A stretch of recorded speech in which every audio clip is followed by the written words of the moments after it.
right, we're going to start right on time. Good afternoon. Well, I shouldn't say good afternoon. I'm not sure where you're watching us from. So hello to everybody. My name is Brad Cruz. I'm the Associate Vice President of Alumni Relations at Case Western Reserve University. Hope you've enjoyed virtual homecoming. If this is your first event with us, we're happy to have you. We're sort of winding down virtual homecoming, and what a way to end, and what a way to sort of play us out. Before I introduce our guest today, I also want to say hello to Stephanie Nord and Elise Corrigan, who are also colleagues of mine in the alumni office. This whole Zoom format is new to us, and if I get sidetracked or if I forget something, they're there to prompt me and prod me as needed. But how lucky are we and how fortunate are we to have this segment?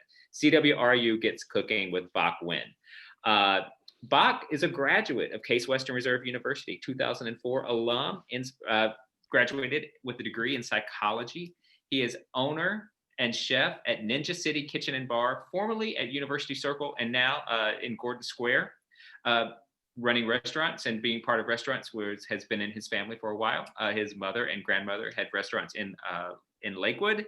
And, the other thing that I think is always interesting to learn about someone is, what are their preferences and what do they like? And Bach loves Marvel and DC Comics, and you can find some of the action figures around his restaurant. I'm going to turn the program over to Bach and welcome him. And then I will say a few comments and then we'll just get right to cooking. So welcome, Bach. Hey guys, how are you? Thanks everybody for joining. I'm very honored to be invited to host this here today. So yeah, I did graduate from Case in 2004. I majored in psychology, minored in anthropology, and honestly, even though I grew up in the restaurant business, I really never expected to end up in the restaurant business. I was a little bit lost during school. I wasn't sure what I was doing. I came to Case as an engineering major. I grew up wanting to be an artist. Went through various other things that I was interested in, like many young folks who, people change their minds and, things, life experiences changes. So I never was interested in being in the restaurant business growing up necessarily. I grew up in my mom's restaurant. But yeah, I actually didn't cook at my family's restaurants. I mostly helped in the front. So, my path to being a restaurant owner is a little bit unorthodox. After Case, I worked at Case for about a year for behavioral pediatrics. I was running a research study because when I graduated from Case, I thought I might be going into the social sciences. Worked there about a year, and then I landed a job at a company called McMaster Carr. It's an industrial supply distribution company. They do a lot of recruiting at Case. I knew some other folks who had gotten a job there. And so I ended up working there for about 4 years. And during my time there is where I kind of ironically ended up wanting to get back in the restaurant business, although with kind of a different approach. By that time, my mom had sold her restaurant and retired. And I kind of saw an opportunity to kind of do something unique in Cleveland. So yeah, my first place was in Tremont. It was called Bach. I had that about 8 years, sold that a couple years ago. And originally my good buddy Dylan and I opened the first Ninja City, which was in University Circle. We were there about 4 years until we moved to Gordon Square about 2 years ago. So, if you're not familiar, Ninja City is kind of a combination of, it's kind of a neighborhood pub that happens to also have Pan-Asian as well as pub grub with a little bit of an Asian spin. So I try not to use the term Asian fusion. That tends to have a different connotation. Growing up in Cleveland, I've been in Cleveland my whole life.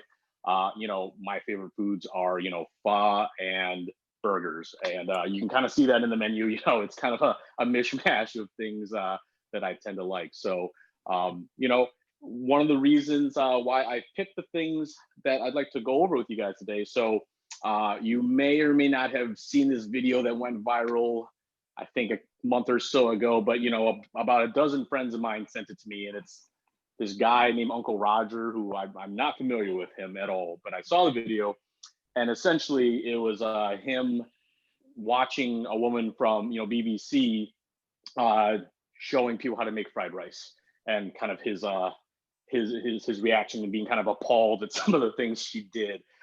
Fried rice, I like to kind of equate it to the sandwich of Asian dining, not in terms of its form, of course, but basically what I mean is, there's no real wrong way to make a sandwich, right? It's kind of whatever you want to put between two slices of bread. And kind of same thing goes with fried rice. There's no real correct way to make fried rice. although there are some pretty important techniques that make good fried rice. So, I won't be speaking in an exaggerated Asian accent or, reinforcing stereotypes during this, but I figured, hey, a lot of people may have seen that video. So why not also, show some techniques on how to properly make fried rice. And also we'll be doing a Japanese mushroom soup, also just something really simple. A lot of, in Vietnamese dining, at least, it's rare to have a meal that at least doesn't have some kind of like side of broth. So obviously I'm Vietnamese. Ninja City has a little bit of Pan-Asian. I tend to know the Vietnamese side of things the most, but this is a Japanese soup that I learned to make a few years ago. We served it throughout the years at the restaurant. So, I'm going to go ahead and dig right in here. I'm obviously at home. I'm not at the restaurant. We're open for business right now, so that would not be a good environment to be doing this here. So in terms of preparation, the only things I've really done are wash the vegetables. I figured I wouldn't waste time doing that. And then what you have here is cooked rice. So we're actually going to start with the soup because that takes about 30 minutes or so to simmer and get all the flavors married together. So we'll start with the soup. We'll kind of, do a few things for the rice along the side, then we'll kind of circle back. So, the list of ingredients, you may have checked out the recipe, and what we're going to do is we're going to make enough soup for 4. Just as a heads up though, the recipe that I posted for the fried rice, that was for 4 people as well. But just in terms of a demonstration and it being a little bit more of a manageable amount, we're just going to do half that recipe. So when we do the fried rice, that's just going to be for 2 portions. So just so people aren't confused, the recipes I put up were for 4, but I will be doing, a double portion of fried rice as opposed to a quadruple. So first things first here, we have for the soup, we have fresh ginger, carrot, celery, Enoki mushroom, which if you're not familiar, they tend to always come packaged like this. You can get them at the Asian market. And these are really great for a couple of reasons. They can be a great substitute for noodles in case you're trying to like avoid the carbs, etc. These have a very noodly kind of texture. They have a little bit of, they're chewy. They have a bit of a bite to them. So a lot of people use this as a nice replacement for noodles. We serve it in most of our ramen noodle soups at the restaurant. So they're commonly used in soups in Asian cooking. But yeah, they tend to come in a package and you basically just, cut it open and you can use it. We got some onion. We got some Shiitake mushrooms, sprouts. So the rest of the stuff is for the fried rice. So we're going to kind of get started. Let's just go ahead and get some ginger going first. So very simple technique for peeling ginger. You may or may not know, but don't grab for a peeler, grab for a spoon. That's the best way to peel ginger is using a spoon. You waste a lot less. When you use a peeler, you tend to dig up a lot of the meat. So you just take a little hunk of ginger here. We're looking for about 2 tablespoons minced. So I'm just gonna take a little bulb right here and just, if you just go over with a spoon, it'll get the skin right off and you won't waste nearly as much of the inside. So I'm doing that over the sink, obviously, but yeah, just take a spoon. It's a surprising move. I actually didn't learn that until one of my cooks showed me.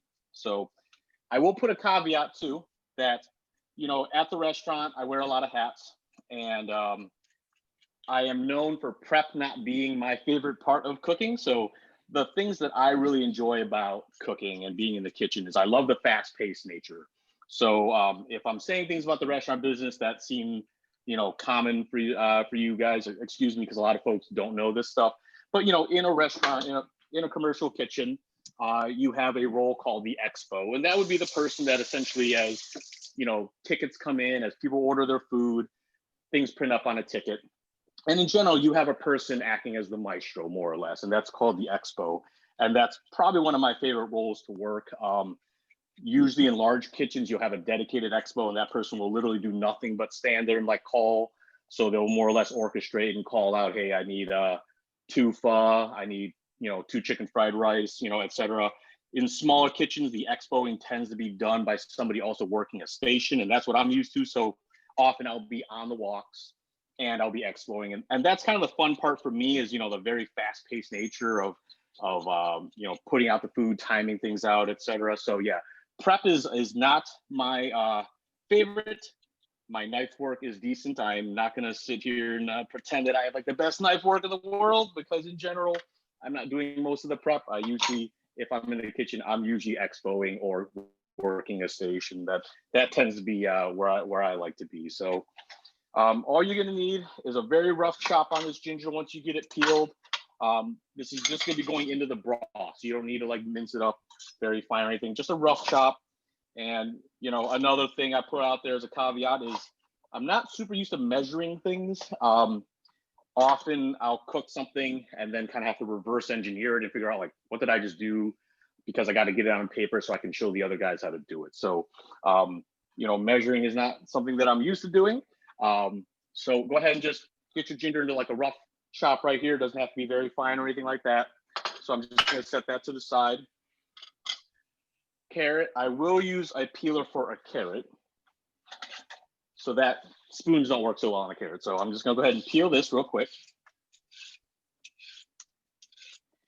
And same idea, we're just going to give this a very rough chop because all this that we're preparing for now is just to go into the broth. And as it's gonna cook for about 30 minutes, it's gonna extract all the flavor from it. So just cut off the ends here. And again, just like a rough chop, doesn't have to be anything too precise or anything like that. I'm gonna actually start throwing things right into this pot here that we're gonna be using to make the soup. So I got my ginger in there as well. Some celery. Again, all I've done is wash this stuff so far. You wanna always take off like that little end of the celery there that you don't need, but again, just rough chop. That's all just gonna go in there into this pot. And then we're gonna cover it with 2 quarts of water. So got my measuring cup right here, 2 quarts being 8 cups. So every quart is 4 cups. So I'm just gonna take my pot over here and cover it with 8 cups of water.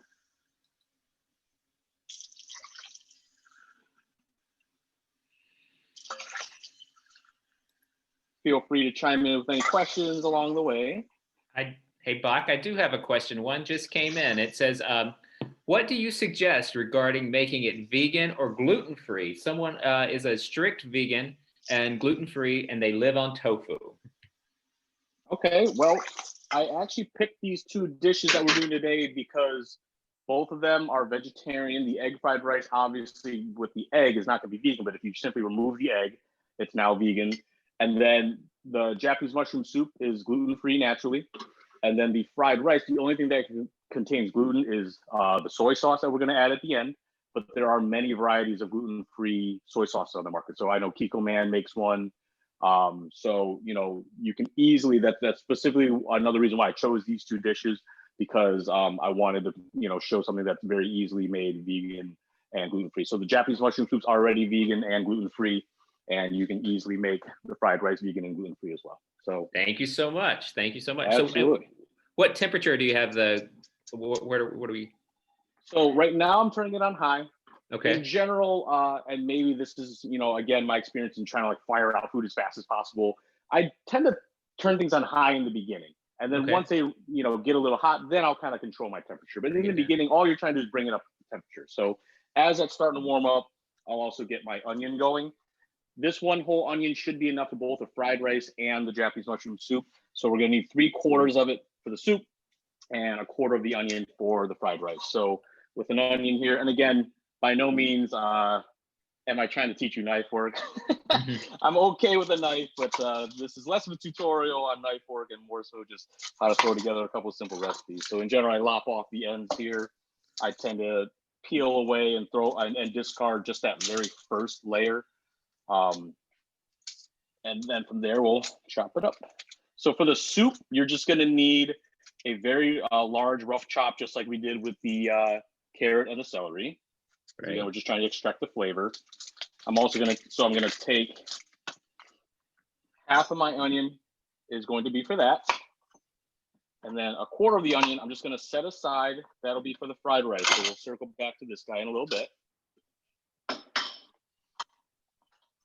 All right, Baka, I have a question, and I may mispronounce this. So Vietnamese is not a language that I know very well. So do you have tips and tricks to make banh mi sandwiches and or where to purchase the ingredients such as pickled carrots?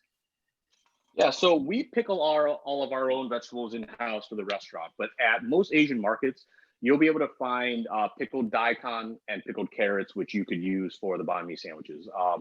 And then bread, you know, obviously a traditional banh mi is used is made using a French baguette. Most grocery stores in their baked section, you can get plenty fine baguettes, especially again, if you're just making like a couple at home. You know, if you're trying to do an operation, it's a little bit different. But I would grab just a good French baguette from your favorite baker. Pickled veggies, I would go down the Asian market, you can get those there. Pâtés as well, you know, obviously there's like Vietnamese style pâté, but you can just get any kind of pâté at the grocery store. And then all the other components like cucumber, cilantro, that's all commonplace. And then the meats, there's ham, obviously, you can kind of use your favorite ham. I'm talking about the classic style. The Vietnamese sausage that goes in there, you can also get that at the Asian market. And then for the mayonnaise, the aioli, there's not really a good place to buy that. You really just got to make a fresh aioli with raw egg yolk. So that's a whole nother lesson. I'd be happy to, you know, feel free to reach out to me directly if you want. But if you go online, just Google how to make, you know, just Google Vietnamese aioli or banh mi aioli, and it's very simple. It's egg yolks, it's oil, a little bit of salt, a little bit of lime juice, maybe a little touch of sugar as well. So those are the main things you're going to need. So right. And I appreciate you saying that. And, you know, I think we're all enjoying kind of watching a master at work here. And so I think if you're willing, and maybe we can do a series of these and just do some other dishes, because I think this is definitely whetting the appetite, pun intended. Absolutely. I'd be happy to. So while cool. That's starting to warm up, I did take the other quarter of the onion and I julienned it, which is a fancy way of just cutting it kind of, you know, in the thin slices. And what I'm looking to do is I'm going to add a little oil into my skillet here. And I'm looking to saute these onions with pretty high heat and basically char them. I'm going to char them and then set them aside. Those are going to go into the soup later on. So we're going to char them, set them aside, and use that same pan and oil to also char about 6 cloves of garlic. And that's going to go right into the broth as well. So getting this nice and hot, I'm going to char up our onion. Right. And then we will, in the meantime, we can start doing some work on our shiitake mushrooms. So in general, you don't want to wash mushrooms. It kind of waterlogs them. They get all soaked. They get kind of weird. So in general, you'll want to give your mushrooms, and this goes for all mushrooms, just take a paper towel and just, you know, give them a good wipe. Get any, you know, pieces of soil, dirt off of them, but you don't want to wash your mushrooms. So with shiitake mushrooms, a little trick, you simply twist and pull, and you should be able to get the base out because you don't eat the base. So I'm going to simply twist the stems off of all these. And then I'm just going to give them a quick julienne and slice them up. Those will go in towards the end. So I'm going to go ahead and get them cut and just set them aside. So Bach, I just a personal question about you. We understand, well, you said it earlier. You find your way in college, and I understand you were a DJ at one time. Is that true? I did, yeah. I DJ'd for a while too, and you know, and that was right before kind of the digital boom of DJing. So this is with, you know, 2 Technics turntables and vinyl. I specifically did a style of electronic music called drum and bass. So it's a style of electronic dance music that came from the UK, but has roots in reggae music. So it was kind of this 170 beats per minute dance music. And you know, it was live mixing. You know, I used to do like DJ competitions and parties, etc. And for a period of time, I kind of was interested in how I could maybe make a career out of that. But you know, Cleveland's electronic music scene is pretty limited, and it's hard to make it as a DJ. So, you know, I did it as a hobby. Right. I just recently, for the longest time, I had my turntables just kind of hanging out at the restaurant because we used to use it for some events. And with COVID going on and everything, that's, you know, clearly not happening anytime soon. So I ended up recently bringing home my turntables, and you know, my wife and I just set it up, and now we can kind of just enjoy it for you know, more standard music and not necessarily like crazy club music. So So again, I got my oil pretty hot here, and again, I'm just looking to give this a nice hot sear and just get a little bit of char on them, and then I'm going to set them aside. And like I said, I'm going to use this same pan to char up some garlic, and that's going to go right into the broth. Very good. And I want to go on that music question again. So do you have a say-so in the music that's played at your restaurant then, since you have a background there? You know, you could ask my partner Dylan. I've calmed down a lot. I used to be very particular about the type of music I wanted. We would get in arguments about it, and I'm like, no, we got to play like hip hop and stuff. It's part of the vibe. And then I had to just accept that while I can relax the hip hop and music like that. He's like, dude, you got to understand, like, not everyone can like relax and eat like lunch and listen to rap music, man. So I have since calmed down, and now we kind of play whatever. Obviously the Ninja City motif has a bit of like a hip hop vibe to it, but again, I've had to kind of adjust based on what most folks can handle and want to tolerate during a meal. So as far as what we're looking for, so we're looking for just a bit of a char here. So, we're not looking to caramelize these. Caramelizing onions is a process that takes a lot longer. You go low heat. I'm not trying to like get these to a caramel. I'm just kind of trying to, sear and blister them. So I'm gonna now set those aside. That's exactly what I need. I still have some oil in the pan, but I am gonna add a little bit more. And I'm gonna put 6 whole cloves of garlic. So the one other thing, a little shortcut that I already took was this garlic is already peeled. One of the reasons being at the restaurant, we go through so much that we buy peeled garlic. Obviously at home, you would generally buy garlic in the bulb and then peel it yourself. So I got 6 cloves of garlic. It's gonna go in there as well. Same idea. My heat is on as high as it can be because I'm just trying to like sear the outside of these, get a little color on them, and then those are gonna go directly into the broth. And my broth, by the way, is starting to simmer a little bit. So we're gonna sear up this garlic and then add that in there. So Bach, a question came in and I want to make sure we ask it in real time. And I think I know the answer, but I'm going to make sure I get it from you. The mushrooms you're using Shiitake mushrooms, right? Correct. These are Shiitake mushrooms. You can get these at Giant Eagle, actually, to be honest. Ironically, you can't find these at most Asian markets. It's the oddest thing ever.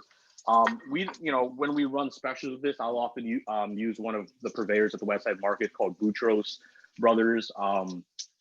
So I'll, when I have to buy like pounds of it at a time. But when I'm making something at home, like you would think that the Asian market would have Shiitake mushrooms. It's a relatively, popular mushroom, but I never find them there. So ironically, I got them at Giant Eagle. Right, there you go. And then the mushrooms you had very early on, what was in that pack, that cellophane pack? Yeah. These are called Enoki Mushrooms, Enoki, and I've only seen them sold in packages like this. Okay, all right. Just want to make sure we covered our bases. Absolutely. Covered the base. So yeah, I'm looking to basically blister this garlic here. So I don't know if you can kind of see that there, but I'm getting like a nice blister on the outside, just kind of caramelize the outside. What kind of oil are you using? That question just came up. I am using olive oil, which is something that we wouldn't do at the restaurant because at the restaurant, we're cooking on an Asian range. And so, it's a topic that I knew would come up, but, people always want to like grab a wok. It's like, yeah, I'm making Asian food. I got to have a wok. Well, as you can see, I'm not using a wok. I won't be using a wok for fried rice. In fact, this is way better than a wok because it's flat. Mm-hmm. The beauty of Asian wok cooking is not the wok. The wok contributes a bit, but it's the Asian range. So in other words, that giant setup, when you go into like a Chinese restaurant and they got the woks on the wall, that is what is powering wok cooking. So one of those burners is 200,000 BTUs. It's the intense heat. Whereas your standard, even commercial range, you're talking 20,000 BTUs per burner. So that thing is like a jet engine. So when I'm cooking at home, I don't try to replicate that because I'm not going to be able to because I don't have an Asian range. And so I'm using olive oil at home because I'm not cooking at nearly as high of a temperature. If you try to use olive oil at the restaurant, it would just burn immediately because, the smoke point of olive oil is much lower. So, for home cooking, we try to use olive oil. It's a little healthier, obviously. At the restaurant, again, because we're doing very quick wok cooking, we use soybean oil. So this is about all I need. Just a little bit of, char. Those are going to go right in there, along with the oil too. So we've flavored that oil. So that's going to add some really nice flavor into the broth as well. So that's all in there. And at this point, we're going to add the rest of the things that we need to into our broth. So again, I'm using a recipe because I have to kind of check myself. Normally, I'm just kind of like flying by the seat of my pants here. So we're going to add dehydrated mushroom. So this is something you can also buy at the Asian market. It's basically dehydrated mushroom with salt. So it doesn't contain MSG. In fact, this is a great replacement for MSG. It contains a lot of umami, a lot of savory flavor without the MSG in it. So it's basically dehydrated mushroom with salt. I'd be happy to send a photo of the package that we use, but you can find this at the Asian market as well. So we need about 2 tablespoons. So got it. That's going to go in along with about a tablespoon of salt and a tablespoon of sugar. So I'm just approximating. I know that one of these is 1.5 ounces. 1 ounce is 2 tablespoons. So I'm just kind of ballparking it. All right. Let me know when you're ready for our next question. So, but keep doing what you need to do. Okay, I'm you ready? Okay. So, someone wants to know what's the difference between the whole garlic and the chopped garlic. Is there a different application for them? Yeah, absolutely. So the reason I kept the garlic bulbs whole for this is because I'm just trying to extract the flavor. I'm not trying to eat any pieces of garlic here. So most of the time when you're cooking, you want to mince it up because you want to expose as much surface area as possible.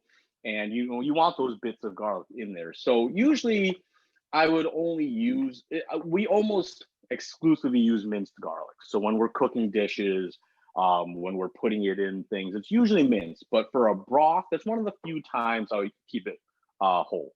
But I do like to char it to add a little bit of like a caramelized flavor to it. So yeah, I don't tend to use whole garlic unless I'm doing some slow cooking or a broth or something.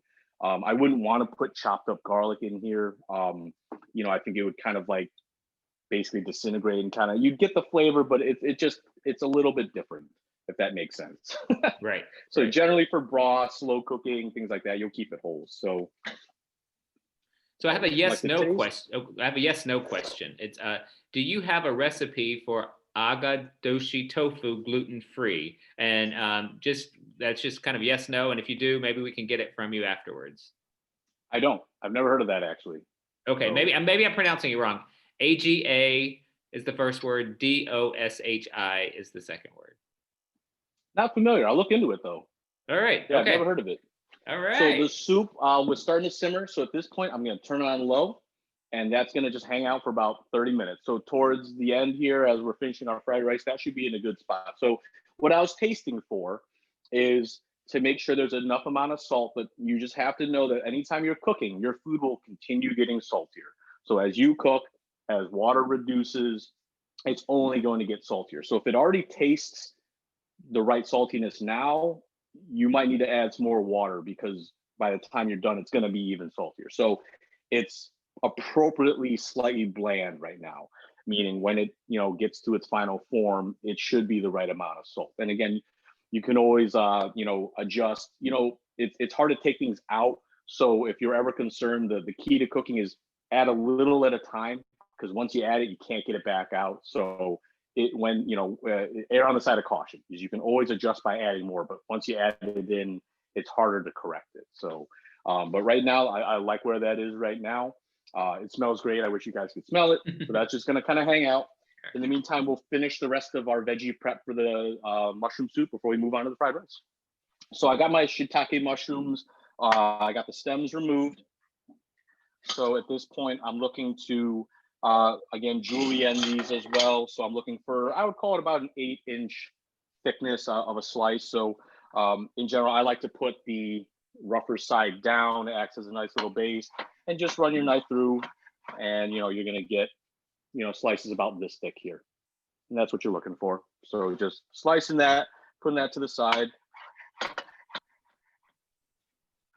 Knife work is a whole nother topic. I'm decently adept there. I am by far not the best at knife work, even in my own, kitchens. My guys I have several guys who are way faster on knife work than me. But, just basics here. I just use one chef knife here. Keep it sharp. That's very important. The sharper the knife, the safer it is. You don't want a dull knife. It's ironic, and in case you're not familiar with cooking, and a dull knife tends to catch, it tends to slip. That's when you cut yourself. You know, when it's really sharp and you're practicing good habits, you should be safer. So in general, I'm not lifting up my knife as I'm cooking. I'm kind of just sliding through. How about your wife? Is she a good cook? She is an excellent cook. And so my wife, her family's in Vietnam, and she came here originally first for high school and then college. So what's nice is she knows a lot of other dishes that I don't, because number one, you know, most of my experience is from my mom's restaurant, and Vietnamese restaurants in America in general, the food you're eating tends to be Southern Vietnamese cooking. Uh-huh. So the food that has become popular, like pho, you know, even just like the way spring rolls are in most American Vietnamese restaurants, that's a very Southern style. I'm actually from the north. Bac means north in Vietnamese, and Da Nang is right in the center. And so what's nice is my wife knows a lot of dishes or variations of dishes that I don't. So, you know, like for instance, tonight for dinner, she's making a dish called bunzio, which is basically kind of like a seafood soup that has tomatoes in it. And you basically make these crab and pork meatballs. It's one of my favorite things. So she's got some tricks up her sleeve that I don't. You know, that's not a very popular restaurant dish. That's kind of like a home dish. So she knows some really great home cooking. So yeah, we kind of, we kind of balance things out in the kitchen, because, you know, I know kind of like the more commercial Asian stuff, right, and a lot of American foods. Right. And then she'll like make like some more kind of obscure Vietnamese dishes. Yeah, she's a great cook as well. All right. So I got my mushrooms here. I'm just gonna set those to the side here. And then I'm gonna prepare the Enoki mushrooms. So all you gotta do for this is open up the pack, and you gotta cut the roots off. So when you open it up, you're gonna see the roots on there, dirt and all. You're just gonna lop it off right about there. And again, especially if anybody joined a little bit later, these are a great replacement for noodles. So we have some folks who are like on, low carb diets who will come and instead of noodles, they'll ask for these as a replacement for noodles. So these cook very quickly. All it takes is basically hot broth. So these are definitely not going to go into the soup ever. They're going to be in the bowl raw, and then the broth will get them as soft as they need to be. So the broth will warm them up, right? You don't have to insert them. Okay. Correct. Yeah, they'll disintegrate if you put them in sooner. So I got all my mushrooms to this side. The shiitake mushrooms, as well as the onions that we seared up, will go in towards the end. And then the enoki mushrooms will be right in the bowl. Okay. So the last thing we got to do for our soup is the scallions, aka green onions. So I got my green onions washed. So I'm going to go ahead and cut these for the fried rice as well, because they're going to garnish the fried rice as well. So give my cutting board a knife just a little white, because the mushrooms kind of left some residue on there. Occasionally stir the soup. And one other thing I like to do is, as you cook soups, you tend to get these little bubbles that kind of rise. And at least as far as every home Vietnamese cook goes, you always want to remove those. And, from a scientific standpoint, I'm not exactly sure if it's like really impurities, but it definitely clouds your soup. And in general, at least in Vietnamese cooking, you want to go for a clear broth. Not clear in terms of color, but clear in terms of not being clouded with extra sediment. Right. So, right. Yeah. So I always like to scrape off just those kind of like foamy kind of bubbles that rise at the top throughout. That way, by the time we're done, it's nice and clear. That's very important when we make pho. Pho is our top selling item at the restaurant. Same principle. So we're going to go ahead and get our green onions ready. So just going to lop off the very end here. Now, the part that you would eat raw starts at about where, because obviously the bases are pretty much like white onion. Those are pretty sharp, and you generally want to cook with those. So at the restaurant, what we'll do is we'll lop off the ends. We'll chop it up and char those up, and those will go into all kinds of things. They go into the stuffing that goes in our spring rolls and our dumplings, etc. So we're going to kind of just save those, because these are a little bit harder to get through raw. So I'm just going to set these aside and just focus on the green parts. So we're going to just slice those up and set them to the side as well. So same idea, just kind of line them up in a nice little bundle like this. And I just run my knife through, looking for a pretty fine cut on them. You know, I'm kind of inching my fingers away as I'm going down. Very good. Someone wants to know about your mom's restaurant. Yeah, so my mom is retired. So a bit of history, you know, there's a restaurant called Min On. It's in Gordon Square as well, you know, less than a mile away from Ninja City. And my grandmother was one of the original owners of that. So they're still in business. We have no affiliation with them. But the Min in Min On is my grandmother's name. So she was one of the original owners. That opened in '85. The same year we moved to America. So I was born in Vietnam and we came here in '85. And my mom and grandma then opened their own place together in Lakewood. They had that for a few years. Then my mom had her own place also in Lakewood called Chinese Village. That was from 1992 till about 2005, I believe. So she bought a Chinese place, kept the name, kept the menu, and added a Vietnamese menu to it. So she has since retired. Right. But you know, our menu at the restaurant is, again, I don't like to use the term fusion, but it's kind of, you know, a hybrid of things. But the dishes that we did do at my family's restaurants, they're mostly untouched. So our pho, our spring rolls, they're not like a fusion take. Those are pretty pure. Gotcha. I kept those recipes, yeah. So, okay, let me switch. I mentioned before my AirPods died quickly, so that's why I'm wearing one, and I'm gonna switch now because I got the little sound saying that they're starting to die. So. All right, well, we don't want that to happen. No. So let's talk about fried rice now. So yeah, the most important thing about fried rice, and it's so simple, but you know, I realize not a lot of people know this. To make proper fried rice, you have to cook the rice the day before and then cool it overnight. So you cannot take hot rice and try to throw it in a pan.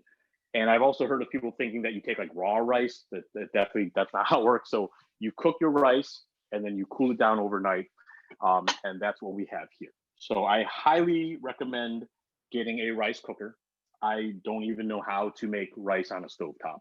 Every Asian home has a rice cooker. It's probably more common than having a toaster. So, you know, this is rice that was made the day before. You want to let it cool down completely. Don't just like take it out and throw it in the fridge. You got to let it cool down. Otherwise, it's going to sweat and it's going to be very wet. Your enemy in making fried rice is moisture. Moisture is your enemy. You're not making a risotto. You want your rice to be dry. So not crusty and completely dried out, but not wet. So this is cooked and cooled rice, which we're also going to now season. So we're going to add some salt.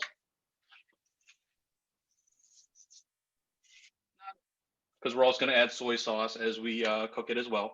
Some black pepper.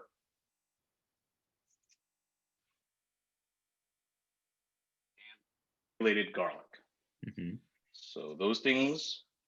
What kind of garlic was that?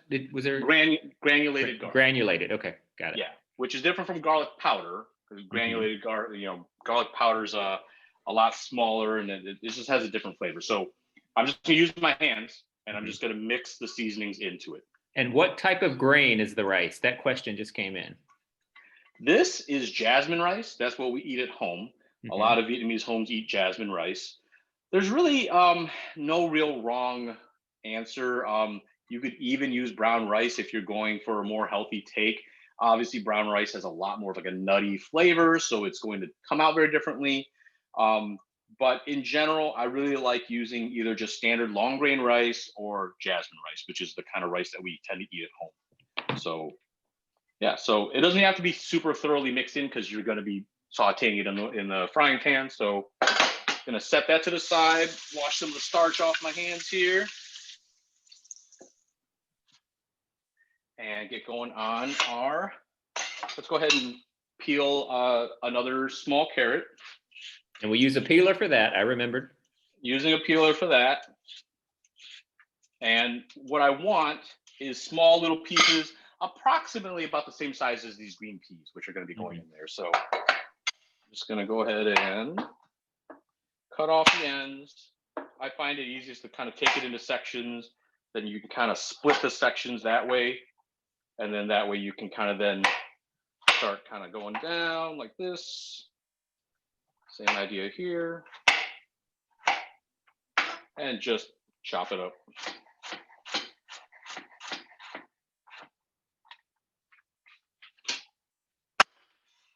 Set that to the side.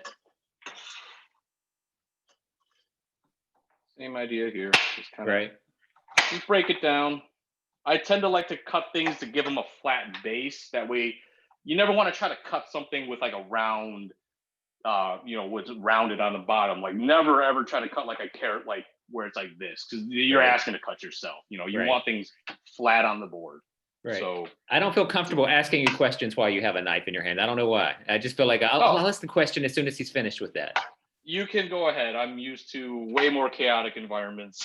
I bet so, running a restaurant. So one thing you and I have in common is working at a parent's business. And my brothers and I used to joke that child labor laws don't apply when you're working at your parent's business. Would you agree with that? Very true. Yeah, I was definitely about 12 when I was helping at my mom's place. Oh yeah. I've seen much younger. You'll go to family restaurant sometime and you got like an 8-year-old like at the cash register. Oh, so. I have, the little restaurant that was down the street from me when I lived in Gainesville, Florida. The 7-year-old daughter ran the cash register, and she did a great job. She was wonderful. Right. So I got my carrots, set that to the side. Remember that quarter of an onion that we had saved earlier? That's where that's going to come into play now. So I'm going to dice that up pretty small. So I want to ask you about your wife is a great cook too. So can the two of you be in the kitchen at the same time? Very much. Or is that too personal? I'm sorry. No, it's fine. It's kind of like a running.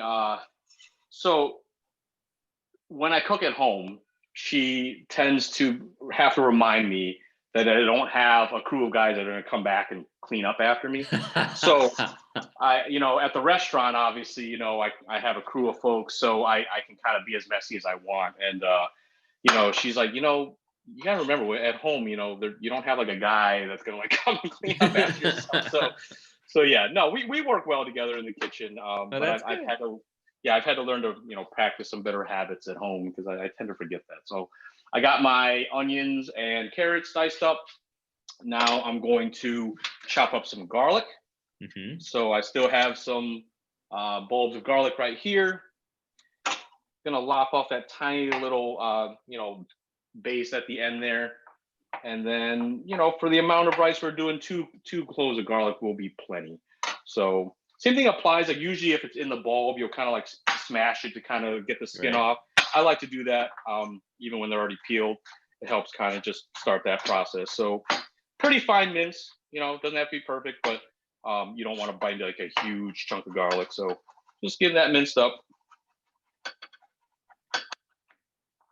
And that to the side as well. And all these can kind of be on the same plate because they're all going to enter the pan at the same time. Okay, good to know. Good to know. All that's going to enter the pan at the same time. So that's ready. By the way, bean sprouts, you should always wash those very thoroughly. So these have been washed and drained as well. Mm-hmm. Now we're going to get going on our eggs. So I figured, it being egg fried rice, we're going to allot 2.5 eggs per order per portion. So we're just going to crack eggs into this bowl here. You do that so well. I don't know. I always have to like really be very careful when I crack an egg, and you do it like a master. Yeah, it took a while because I used to always get bits of shell in there. Oh heck yeah! Yeah, you just gotta. I really have no idea how to explain this. Like I have no idea how to show tricks of the trade. Yeah, you hold it and you pull the two parts, and as far as I can tell, I got no shell in there. So right. Now I'm gonna use a fork, and I'm going to beat these pretty heavily because I want to whip a little air into them. Right. You're not trying to make like a meringue or anything like that, but a little bit of air will help in terms of the texture. So I pretty vigorous little whip here. You could season the egg, but with all the stuff that's going in the fried rice, I tend to think that's a little unnecessary because everything in the fried rice is going to kind of season the egg as well. Mm-hmm. So I'm going to use the same pan we did before. I don't need to clean it or anything. All I did was char up a little garlic and onion in there. So got it. We're basically going to give this a scramble, but I'm going to keep it a little soft because we're going to take it out and then it's going to be thrown into the fried rice towards the end. So, I don't like to fully scramble. Otherwise, it tends to be a little dry. So we're going to Go ahead and get our pan warm. Once in a while, my stove likes to not reheat. All right. So beating up the eggs a little bit more. We're going to scramble them and then throw them right back in the same bowl. I'm not concerned with the raw egg. The heat of the eggs, the hotness of the eggs will basically cook off any egg that's left in the bowl. And again, we're throwing in the fried rice anyway. So now, Hey, scrambled eggs okay. is a topic. Oh, no, go ahead. No. People do all different kinds of things with scrambling eggs. There's not really a right or wrong way. I tend to not like scrambled eggs when they're too like broken up, like cottage cheese. I kind of like them a little bit more like formed together. And again, they're going into the fried rice, so they're going to break up again anyway. So I tend to not touch my eggs too much. Some people like move it around. I tend to just throw it in there and kind of let it do its thing. So let it go. Let it do its thing. So talk about, can we ask you a little bit about the comics and the Marvel and DC comics, and what spurred that interest? So I grew up wanting to be a comic book artist from about the age of probably 5 until mid high school. I was dead set on becoming a comic book artist. So for my age, I was pretty good at drawing. And then basically in high school, me being a little bit lazy, not necessarily having the best resources to kind of pursue that, and other kids kind of surpassing me in skill kind of discouraged me. Right. So pretty much I also just realized it's a very tough field to get into, drawing for like Marvel comics. You have to be at the top of your game and probably know people. So I just realized like in high school that didn't seem like a great career path. So, and then, so I'm more so into action figures at this point than the comics. I actually don't read comic books anymore. I follow the movies. Right. But my big thing is action figures. And it's just funny because I kind of got back into action figures. Like I loved action figures growing up. And then a very common story, now that I have other like buddies I've met online who are there's a whole collector community. And it's just, we all have the same story. Like in our teens, we abandoned it because we were interested in meeting girls and, being young guys and, finding ourselves and, playing with toys wasn't really cool when you're like trying to like fit in and stuff. So most of us abandoned the hobby and then like circled back to it after like we settled down. So I have a wife who's very supportive of my hobby. So yeah, my entire like third floor is essentially an office / action figure collection room. So that's my big thing. And you probably don't know this, but there's literally like, it's a golden era of action figures right now because they realize that it's not kids who are buying these, it's grown-ups. And so the way these figures are engineered and the detailing, they're amazing. The stuff coming out now is just, it's incredible. Like when you look back at the toys we had as kids, they're pretty objectively crappy. Like they often look nothing like the source material. And, they just had goofy, like why does he shoot like a missile out of his like arm? Like that doesn't make sense. Like Spider-Man doesn't do that. Like, but now like they're made super accurate, highly posable because, in general, collecting in the box isn't as popular anymore now. Like we take them out, we pose them, we photograph our figures, so it's a wonderful time to be an action figure collector right now. That's good. So yeah, my eggs are still a little soft. I'm just gonna stop them now. Like I said, throw them right into the bowl. That same bowl that we were using earlier. Real quickly, as we talk about, cooking the fried rice again too. So again, I purposely chose a flat pan. I also didn't want to grab a wok because a lot of folks watching this may not have a wok. Right. You absolutely do not need a wok, and in fact, for fried rice, you don't want a wok. For something like a saucy stir fry, you might want a wok, but for this, you don't. So, I still got the heat on. We're gonna actually go ahead and make the fried rice now. I know we're getting about 10 minutes out, so the soup's pretty much where I need it to be. So we're just gonna go ahead and do our fried rice. So I got the heat on high. I'm gonna add a little bit more oil. And I'm going to throw in the carrot, onion, and garlic. And that's on high heat. And what I'm looking to do is kind of give a little char to this. Let these cook up a little bit. Then the rice will go in.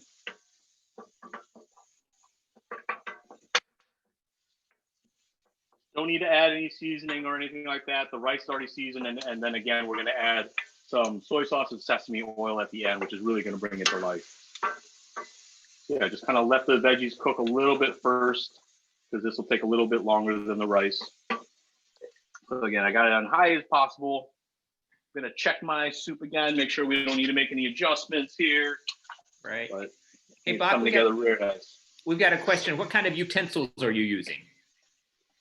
I like to use bamboo utensils, at least at home. You know, at the restaurant, we'd be using like a big metal ladle on a big, you know, Asian wok. At home, I don't know. I don't like plastic. I find it weird when like my utensils are like melting into my food. And then I don't like to use metal because it scrapes. So I like to use wooden tools at home. Gotcha. How did you come up with the name Ninja City? You know, it was one of those things that we were trying to find a name that would kind of reflect that it's not like a pure Asian restaurant. I wanted it to be something quick and catchy and that you could recognize right away. By the way, I'm throwing my rice in now. Yes, sir. Got it. Yeah, it was just kind of, you know, it was supposed to be whimsical. Ninja City is very much supposed to be a fun concept. So yeah, who doesn't like ninjas? Yeah, exactly. And when we came up with the name too, we were kind of keeping it broad and knowing that we might want to use that name for other things. So, you know, shameless plug, you know, in addition to the restaurant now, we started doing these bottled sauces for retail. So we have our ginger ketchup and our wasabi honey mustard. These are the two sauces we have available now. At the moment, you could probably find them in about 40 local grocery stores. And I'm breaking the news, you guys, here because I think it's official enough. But within about 2 weeks, you should be able to find this into every Heineken store. So wow. All 23 Heinekens will be. Congratulations. That's awesome. Yeah. I'm making our first delivery on Tuesday for them. So that's so awesome. I have this on pretty high heat and you know, just kind of move it around a bit and also kind of break out the rice because it kind of is in like clumps from being refrigerated. So I'm kind of, you know, just kind of mashing it as well, mixing it up occasionally. And Bach, you spoke to this, and I remember you saying this. And if there's anything else you want to add, someone else asked about, you know, what about using brown rice? But you said it had a nutty flavor. Yeah, you can absolutely do that. And in fact, you know, once in a while I'll do that just for a more healthy variation. Because to be honest, white rice doesn't have much nutrition in it. It's something that we're used to eating all the time. But yeah, you could do the exact same thing. You'd cook your brown rice. You'd cool it down overnight. You'd season it. You do the exact same thing. Right. Just know that it's going to be a little different. Brown rice is inherently a little drier, a little tougher, and it's got a little bit more of a nutty flavor, which just means that flavor is going to kind of come through. So you might have to season it a little more aggressively. Right. Yeah, as I cook here, you're starting to see a little bit of brown on the rice. That's what you want. Yeah, the brown from the fried rice isn't from the soy sauce. It's from actually cooking the rice. the soy sauce will add a bit more color to it as well. Right. So at this point, basically what I'm looking for is once I see a little steam coming off the rice, that's when I'm going to add my bean sprouts, my green peas, and throw that egg back in. Very good. At this point, yeah. You have everything in there right now, right? Everything's in here except the soy sauce and sesame oil, which we will add after we kill the heat. Because gotcha. When you do it with the heat on, you kind of lose some of the flavor. So in the meantime, let's go ahead and get our mushroom soup plated up as well. So I'm just going to grab a bowl here. I'm going to throw some shiitake mushrooms into here. Mm-hmm. Along with those onions that we cooked up earlier.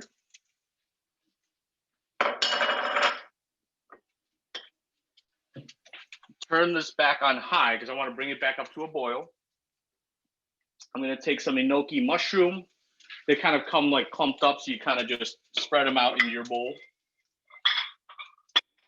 Once this comes to a nice boil, I'll extract the shiitake mushroom out of there and put those in the bowl as well. Keep an eye on the fried rice. At this point, I kind of break the egg up a bit.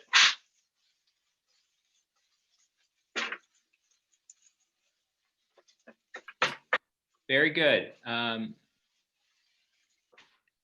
Bob, what's your specialty? What is something that you do? I mean, we appreciate these recipes, but what would you say is your specialty, as your go-to that you do well? I'm sure you do a lot well. Yeah, our pho is definitely our best-selling dish and probably my favorite thing. You know, pho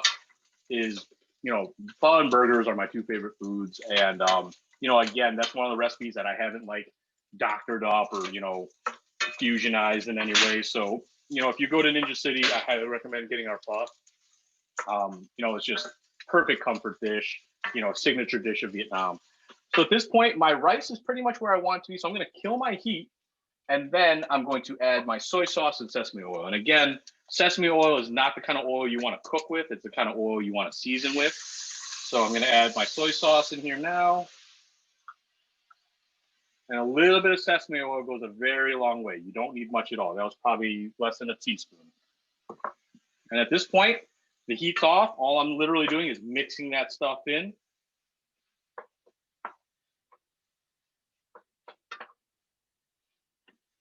Nice and steamy and hot. The rice is fully hot. Veggies are cooked. It's ready to go. Do you get a lot of CWRU students at your restaurants?